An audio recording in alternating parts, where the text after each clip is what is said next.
בואו לשחק איתי, אתם השורה הכחולה. היי בסטי. היי. תגידי, נכון אמרת שיש להורים שלך חנות של תיקים? כן, למה? אז את חייבת להביא לי מותג, אם את רוצה שאנחנו נשאר חברות כאילו. מה, את רצינית איתי? כן, אני לא יכולה שרק את תסתובבי עם מותגים, אני מלכת הכיתה כאילו, you know. מי את בכלל? סליחה?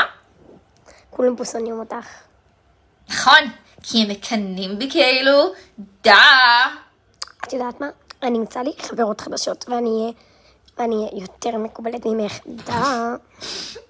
סבבה, מה שתגידי, whatever. בלעדיי, את כלום. ביי. ביי ביי. לוזרית. חיה בסרט. ביי.